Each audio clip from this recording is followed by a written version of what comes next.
Top. 8 traders sur 10. C'est pas moi qui l'invente. C'est ce que montrent les chiffres sur le marché des traders retail. 8 traders sur 10 choisissent mal le marché dès le premier jour. Pourquoi? Je ne sais pas. En fait, je sais. Mais je vais t'expliquer pourquoi ils le font. Et d'ailleurs, tu pourras constater que techniquement, les raisons ne sont pas si faux, mais sont une très mauvaise raison. Je vais développer ça en 5 raisons. La première raison, c'est le marketing.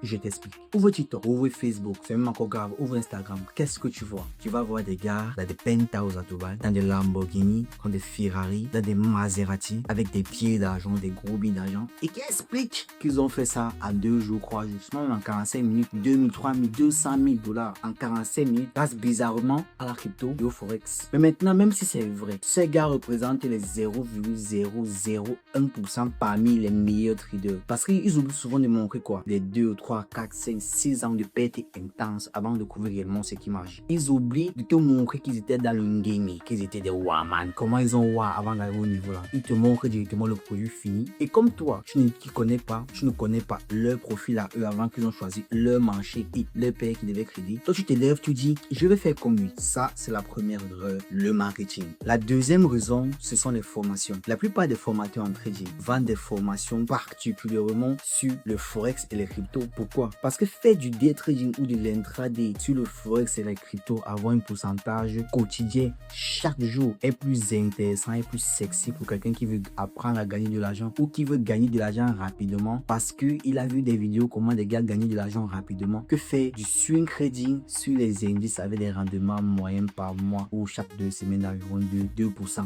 qui est beaucoup moins sexy. Mais bizarrement, les indices est le marché le plus adapté, le plus propice pour les débutants pour pouvoir commencer et développer des bases solides en trading. La troisième raison aussi, c'est un biais cognitif, c'est le biais de disponibilité. Tout le monde cherche ce qu'il connaît, ce qu'il a déjà au moins entendu parler, ce qui intéresse généralement la majorité, la masse market. Particulièrement dans le trading francophone africain, tout le monde a entendu parler des Bitcoin, tout le monde connaît le Forex, mais très peu parlent des actions et encore très peu parlent des indices. C'est pour ça que beaucoup de personnes n'y vont pas. Or, c'est le marché où ils ont le plus de chances de se développer, de faire quelque chose d'intéressant. C'est pour ça donc qu'il ne faut jamais confondre la différence entre rentabilité absolue et probabilité de succès relatif. J'ai fait la mathématique, ce n'est pas le jeu. La cinquième raison, c'est le capital. Beaucoup de personnes commencent le trading avec 50 000, 100 000. Ils expliquent qu'on les a fait comprendre que c'est accessible avec ces montants-là. C'est vrai, c'est accessible avec beaucoup moins. Mais il ne faut pas confondre que accessible ne veut pas dire en vivre. Et c'est donc là où beaucoup de personnes ne comprennent pas. Lorsqu'ils vont se rendre compte qu'avec ces montants, ils ne vont pas gagner grand-chose. Ils vont chercher à prendre plus de risques. Et le combo, pas de compétences techniques, pas de compétences fondamentales, petit capital, mauvais marché parce que tu n'as pas pu déterminer le marché en fonction de ta situation,